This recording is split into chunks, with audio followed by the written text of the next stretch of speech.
ہمیں اس بے خبری نے ہمیں برباد کیا، ہلاک کیا. لہذا یاد رکھیے مدارس اسلامیہ کا ایک ایسا بہترین چمکدار اور مثبت کردار اس معاشرے میں جس کو علماء نے ادا کرنا بھی ہے اور اپنی قوم کو بابر بھی کروانا ہے. یہ مدارس چلتے پھرتے کارخانے نہیں ہیں کہ جن سے کسی کے مالی مفادات ہوں. قوم کو کیا خبر ہے؟ علماء کا پسینہ نہیں، خون جلتا ہے، خون جلتا ہے. کہاں کہاں عزت نفس ذلیل ہوتی ہے، قوم کو کوئی خبر نہیں. قوم کو تو بس 10-20-50 روپے دینے میں بھی تکلیف ہوتی ہے، اور دے دیں ان کے احسانات کے تلے ہماری گردنیں دبی رہتی ہے. اب وقت ہے کہ آپ سے بات کی جائے. اور مجاہدین دیوبند نے اس مشکل گھڑی میں، ہمارے بزرگوں نے اس مشکل گھڑی میں اگر اس دانائی کا ثبوت نہ دیا ہوتا تو آج یہ مذہب اور یہ مسلک، یہ فرقے اور ان کی عبادت گاہیں اور مساجد اور ممبر اور محراب یہ باقی نہ ہوتے. میں اپنی جماعت کے لوگوں سے، علماء سے، نوجوان علماء سے، ائمہ مساجد سے، اساتذہ مکاتب سے گزارش کرنا چاہتا ہوں کہ الحمدللہ بغض اللہ کی جذبے کے تحت وہ جماعت ڈسپلن قائم کریں، جماعت کو مضبوط کریں، جماعت میں اتحاد پیدا کریں. میں دعوت و تبلیغ کے احباب سے گزارش کرتا ہوں کہ آپ بھی الحمدللہ والبغض للہ کے جذبے کے تحت اپنا محاسبہ کریں. جب اللہ کے حضور پیشی ہوگی وہاں کوئی ہوشیاری، چالاکی، دلیل، حجت کچھ کام نہیں کرے گا. وہاں صرف ایمان کامل اور اخلاص کامل کام آئے گا، وہاں کچھ کام نہیں آئے گا. دیکھیے آج بھی بر صغیر میں جتنی تحریکیں ہیں، چاہے وہ جمعیت علماء ہند ہو، چاہے دعوت و تبلیغ کی تحریک ہو، چاہے وہ مسلم پرسنل لا ہو، چاہے وہ ندوۃ العلماء ہو، یہ سارے دھارے جو آج بہ رہے ہیں یہ دارالعلوم دیوبند کی دین. خود ساقی کوثر نے رکھی میخانے کی بنیاد یہاں، تاریخ مرتب کرتی ہے دیوانوں کی روداد یہاں. اللهم صل على محمد وعلى آل محمد كما صليت على إبراهيم وعلى آل إبراهيم إنك حميد مجيد. رب اشرح لي صدري ويسر لي أمري واحلل عقدة من لساني يفقهوا قولي. قال النبي صلى الله عليه وسلم خيركم من تعلم القرآن وعلمه، أو كما قال عليه الصلاة والسلام. وقت کے دامن میں بالکل اس بات کی گنجائش نہیں ہے کہ کوئی طویل بات کی جائے. البتہ موقع اور محل کے اعتبار سے ایک دو باتیں آپ کے گوش گزار کرنا میں ضروری سمجھتا ہوں، اور مجھے امید ہے کہ موجودہ حالات و واقعات کی روشنی میں میرے درد دل کو آپ ضرور بغور سنیں گے. چونکہ اس وقت اسٹیج پر ہمارے اکابر علماء کرام مولانا محمد اکبر خان صاحب، مولانا ڈاکٹر شریف قاسمی صاحب، استاد محترم مولانا قاری صدیق صاحب، حافظ خورشید صاحب، برادران محترم مولانا فتح محمد صاحب، مولانا عبداللہ صاحب، مولانا غلام الدین قاسمی صاحب، ان باوقار علماء کی موجودگی میں صدارت کرنا اور لبکشائی کرنا اپنے آپ پر ایک بوجھ سمجھتا ہوں، مگر بہرحال ایک ڈسپلن ہے، ایک پروٹوکول ہے، اس کی رعایت رکھتے ہوئے بعض اوقات کچھ چیزیں بادل نخواستہ قبول کرنی پڑتی ہیں. آپ نے نوجوان علماء کرام کو سنا، اور ماشاءاللہ جب ہم مولانا فتح محمد صاحب کو، مولانا غلام الدین صاحب کو، اور ہمارے عزیز ہیں مفتی عبدالرحیم صاحب، مولانا عبدالحمید صاحب، مولانا ارشاد صاحب، مولانا فرید صاحب، ان نوجوان علماء کو جب ہم سنتے ہیں تو خوشی ہوتی ہے، اطمینان ہوتا ہے کہ جو نسل در نسل ایک قدرتی نظام ہے کہ چیزیں شفٹ ہوتی ہیں، تو صدبار شکر اللہ تبارک و تعالیٰ کہ نوجوان علماء اپنی ذمہ داریاں ادا کرنے کے لیے تیار لگ رہے ہیں۔ اللہ تبارک و تعالیٰ ان کو نظر بد سے بچائے، اپنی امان میں رکھے۔ مفتی ایوب صاحب، مفتی شفیق الرحمان صاحب مدظ العالی کا بیان بہت ہی اصلاحی بیان تھا، بہت باریک چیزوں کی طرف آپ کی توجہ مبذول کی، اور اصلاحی معاشرے کے حوالے سے اور ہمارے معاشرے میں موجود خرابیوں کے حوالے سے جو کچھ مفتی صاحب نے کہا، اور جس طرح سے شاید جو وہ سوچ کے آئے تھے وہ نہیں کہا، بلکہ جو انہوں نے ہمارے درمیان خامیاں پائیں اس کے پیش نظر انہوں نے اپنی بات، اپنا موضوع شاید تبدیل کیا، اور میں سمجھتا ہوں یہ المیہ ہے۔ ہمیں سوچنا ہے کہ مفتی صاحب نے یہ محسوس کیا کہ ہمارے سماج و معاشرے میں سلام کے جواب کا ابھی بھی جو ہے نا وہ نہیں ہے رواج، اور یہ کہیں کہ نہیں ہے مزاج۔ چھوٹی سی بات ہے مگر بہت بڑی بات بھی ہے اگر سمجھی جائے، رشتوں کو جوڑنے کی بات کہی، تو میں سمجھتا ہوں کہ بہت ہی قیمتی اصلاحی بیان تھا۔ تو علماء برادری ہوں یا دعوت و تبلیغ کے یہاں جو ہمارے برادران بیٹھے ہیں، ہم سب کو اس بات پر غور کرنے کی ضرورت ہے۔ ہمارے ہاں مولانا فتح صاحب فرما رہے تھے ابھی کہ بھائی دعا کے وقت بھی اللہ کے سامنے بھی بڑی بے نیازی رہتی ہے۔ ہمارے ہاں جب دعا کا مزاج ہوتا ہے تو اللہ کے سامنے عاجزی، لجاجت، انکساری، نیاز مندی ہونی چاہیے، لیکن ہم جب دعا مانگتے تو ہمارے ہاتھ بھی ہمارے گھوڑوں پر ہوتے ہیں۔ تو اللہ کو یہ بے نیازی پسند نہیں ہے۔ جو جتنا نیاز مند بنے گا اللہ اسے اتنا ہی دارین کی سعادت اسے مالا مال کرے گا۔ خیر، ان نوجوان علماء اور علماء کرام کے بہترین بیانات آپ نے سنے۔ مجھے آپ کو توجہ جو مبذول کرانی ہے وہ آج مدرسہ دعوت الحق کے نئی عمارت کے سنگ بنیاد کے موقع پر آپ سے اور خود سے یہ سوال کرنا ہے کہ آیا ہم مدارس اسلامیہ کی تاریخ سے واقف ہیں یا نہیں؟ یہ مدارس کیا ہیں، کون ہیں، کب سے ہیں، کیسے بنے، کیسے بنتے ہیں، کیسے چلتے ہیں، ان کے مقاصد کیا ہیں، ان کی ضرورت کیا ہے، ان کی افادیت کیا ہے، ان کی اہمیت کیا ہے؟ کیا یہ مولویوں کا روزگار ہے، یا مولویوں کے لیے کوئی چار دیواری ہے، یا اس سے ہٹ کر اس کے بڑے جامع مقاصد اور مفادات ہیں، اور ان مفادات کا تعلق پوری ملت سے ہے، پوری کمیونٹی سے ہے، اس کا تعلق کسی علاقے، کسی قبیلے تک محدود نہیں ہے۔ ویسے تو مدارس اسلامی کی تاریخ تو صفا کے چبوترے سے شروع ہوتی ہے، دار ارقم سے شروع ہوتی ہے، لیکن برصغیر کی جو تاریخ ہے، ہم اور آپ جس خطے میں جی رہے ہیں، اس خطے میں جب مغل سلطنت کا خاتمہ ہوا اور اس کے بعد جب برطانوی سامراج یہاں آیا، اور اس برطانوی سامراج نے یہاں کے نظام کو جو تہس نہس کیا، یہاں کی ثقافت، یہاں کی تہذیب، یہاں کے جتنے بھی آثار تھے ان سب کو جب مٹانا شروع کیا، اور اس نے اپنے اقتدار کے راستے میں جن چیزوں کو رکاوٹ محسوس کیا، اور اس سے لگا کہ جب تک یہ کچھ چیزیں باقی رہیں گی تب تک میرا اقتدار باقی نہیں رہے گا، ان بہت ساری چیزوں میں مدارس اسلامیہ بھی تھے۔ آپ کو یہ بات تاریخی سند کے طور پر پڑھنی بھی چاہیے اور یاد بھی رکھنی چاہیے۔ جب تک آپ تاریخ نہیں پڑھیں گے، ان چیزوں کا مطالعہ نہیں کریں گے، ان چیزوں کو ذہن میں نہیں رکھیں گے، تب تک آپ کو مدارس سے برائے نام تعلق تو رہے گا، لیکن ان سے عقیدت و محبت آپ کو نہیں رہے گی۔ اور یہی وجہ ہے کہ ہمارے معاشرے میں بعض اوقات یہاں تک آوازیں سننے کو ملتی ہیں، اور جی مدرسوں کا کیا ہے، ان کو تھوڑی زکوٰۃ لگتی ہے، ان کو تھوڑا پیسہ لگتا ہے۔ کیوں یہ آوازیں تب اٹھتی ہیں جب مدارس کی تاریخ کا اور قربانیوں کا لوگوں کو علم نہیں ہوتا۔ کیسے کام چلے گا جب قوم پلہ جھاڑے گی مدارس سے؟ پھر قوم یہ سمجھے کہ وہ سرخرو رہے گی، پھر قوم یہ سمجھے کہ وہ باقی رہے گی، پھر قوم یہ سمجھے کہ اس کی عصمت و عزت باقی رہے گی۔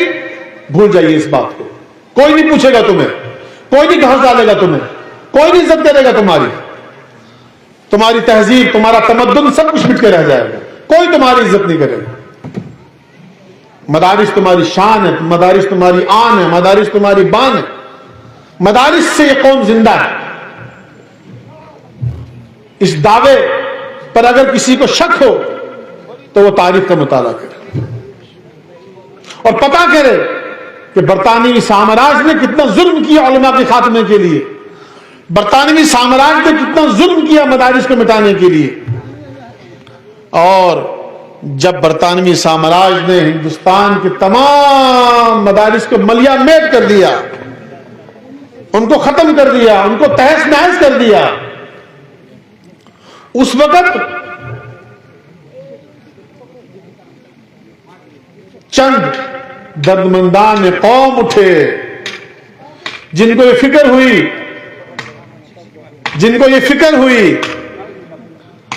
اب کیا کیا جائے، اب کیا کیا جائے،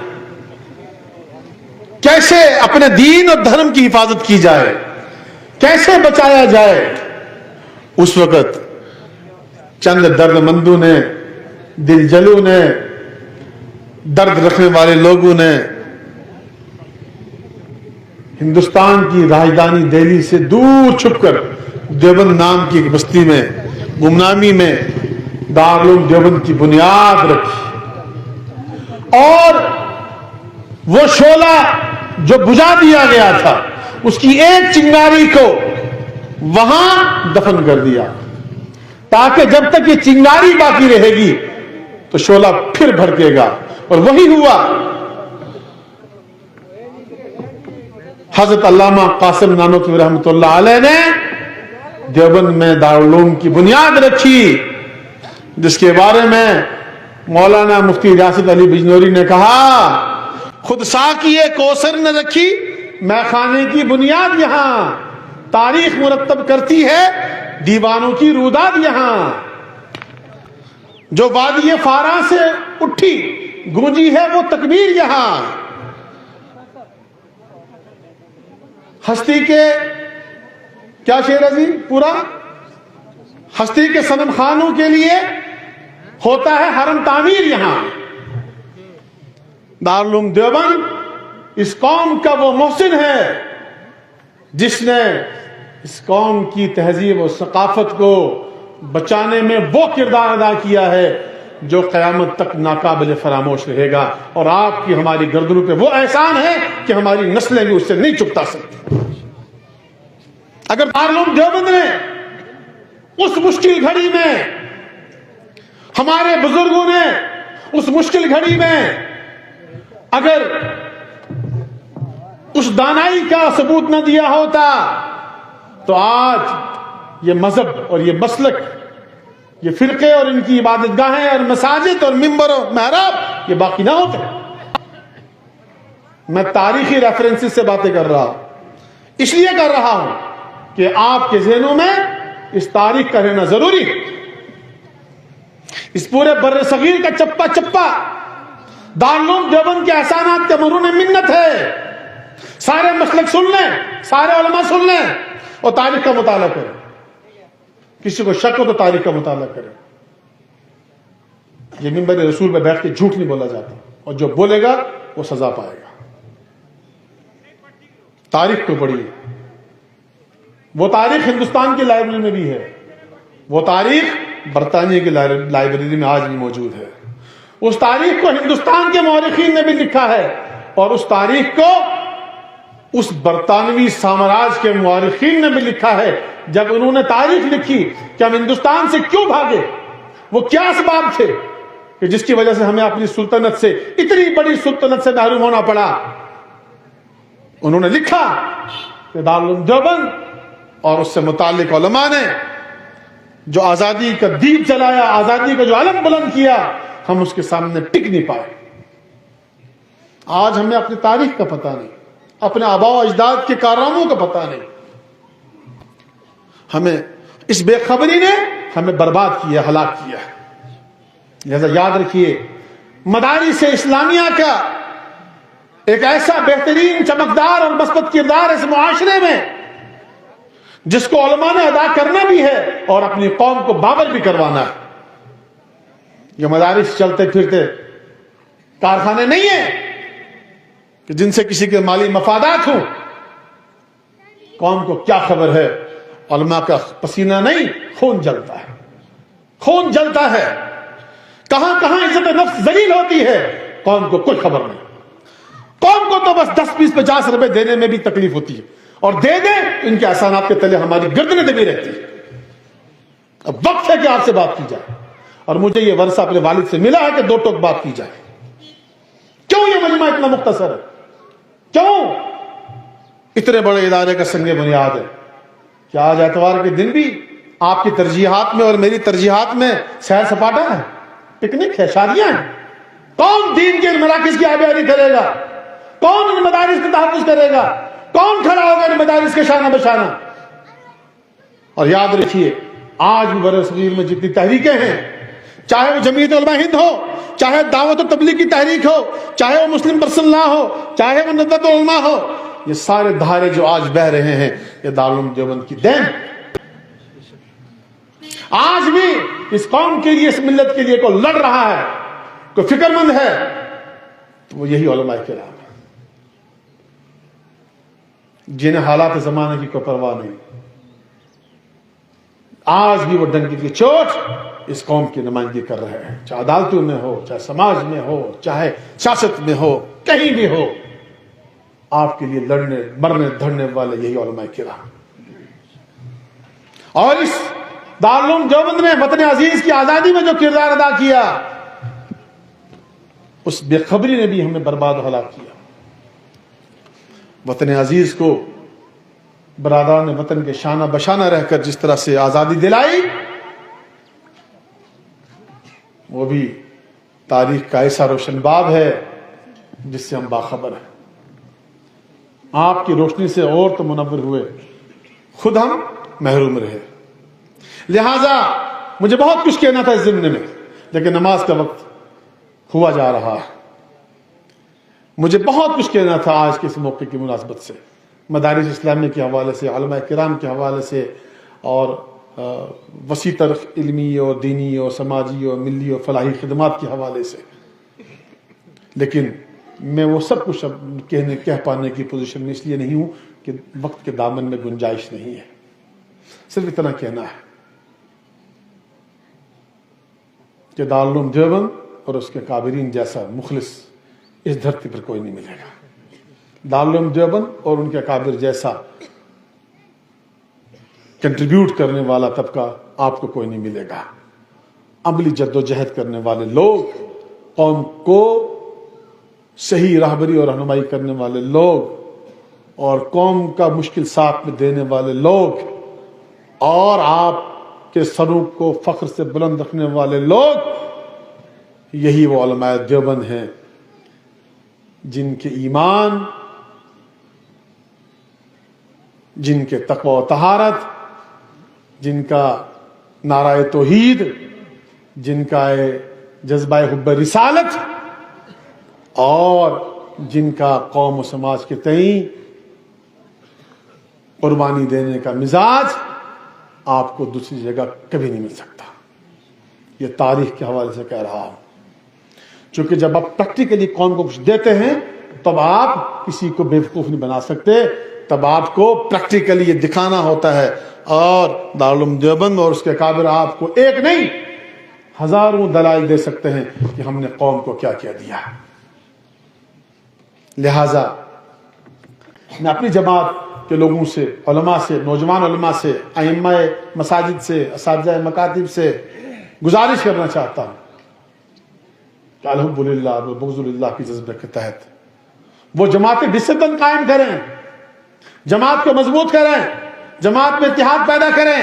میں دعوت و تبلیغ کے احباب سے گزارش کرتا ہوں کہ آپ بھی الحمدللہ والبغض للہ کے جذبے کے تحت اپنا محاسبہ کریں. جب اللہ کے حضور پیشی ہوگی وہاں کوئی ہوشیاری، چالاکی، دلیل، حجت کچھ کام نہیں کرے گا.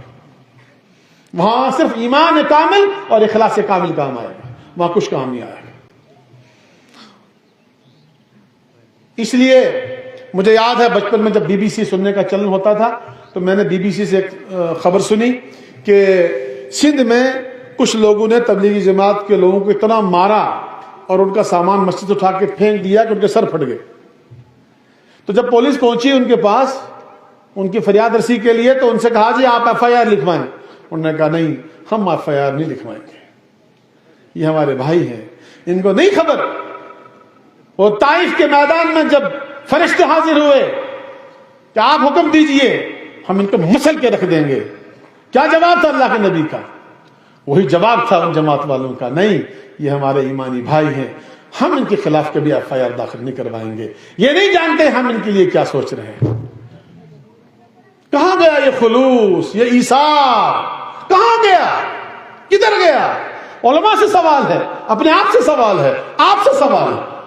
کیا کل میزان عدل پہ کھڑے ہو کے اللہ کے حضور کو جب جواب دینا ہوگا, اللہ کے حضور کیا جواب دیا جائے؟ ہم کس چیز کی وکالت کرتے ہیں؟ ہماری نیتوں پر اللہ کی نظر ہے, ہمارے دلوں پر اللہ کی نظر ہے, دلوں کے تہ پر اللہ کی نظر ہے. کیا جواب دیں گے؟ تاریخ پڑھیے, جب حضرت علی میں اور حضرت عائشہ میں اختلاف ہوا, کیا ہوا؟ اس اختلاف میں کس قسم کا مظاہرہ کیا گیا؟ جب ایمان اور اخلاص ہوگا ہمارے اختلاف سے بھی قوم کو فائدہ ہوگا, لیکن جب ایمان کامل نہیں ہوگا, اخلاص کامل نہیں ہوگا, ہمارا اختلاف ہمیں برباد کر دے گا, لے ڈوبے. اس لیے علماء ہوں یا جماعت کے احباب ہوں, وہ اللہ کی رسی کو مضبوطی سے تھامیں اور چھوٹے چھوٹے اختلافات کو بالائے طاق رکھیں اور اپنے صفوں میں اتحاد پیدا کریں, اخلاق حسنہ کا ثبوت دیں, رواداری, ملن, جس طرح سے مفتی صاحب نے فرمایا کہ رشتوں کو جوڑو, یہ بھی رشتے ہیں, یہ دینی رشتے ہیں, ان کو جوڑیے, ان ٹوٹے ہوئے رشتوں کو جوڑیے اور آگے آئیے اور پہل کیجیے. جو پہل کرے گا وہ پہلے جنت میں جائے گا. بہرحال میں اپنی بات کو ختم کرنا چاہتا ہوں اور آخر میں آپ سے گزارش کرنا چاہتا ہوں کہ اس ملک کی تعمیر میں, اس ملک کی ترقی میں, اس ملک کو آزادی دلانے میں ہمارے علماء کا اور مدارس کا بہت بڑا تاریخی کردار رہا ہے, اور اس تاریخی کردار کو ادا کرتے رہنا ہمارا فرض منصبی, ہماری ڈیوٹی ہے. اس ملک کی حفاظت کیجیے, اس ملک کے ساتھ, اس مٹی کے ساتھ اپنی وفاداری کا ثبوت دیجیے اور کھڑے رہیے اس ملک کی سلامتی کے لیے. اپنی صفوں میں اتحاد پیدا کیجیے, برادران وطن کی عزت کیجیے, ان کے ساتھ محبت کیجیے اور شر پسند عناصر سے اپنے آپ کو بچا کے رکھیے, فتنہ و فساد سے اپنے آپ کو بچا کے رکھیے. امن جیسی کو سوغات نہیں, لہذا امن قائم رکھنے کے لیے اپنے صفوں میں اتحاد پیدا کیجیے, اپنے ملک کی سلامتی کے لیے کوششیں کیجیے اور دعا کیجیے. اللہ تبارک و تعالی آپ سب کے ایمان, مال اور جان کی حفاظت فرمائے. وآخر دعوانا ان الحمد للہ رب العالمین.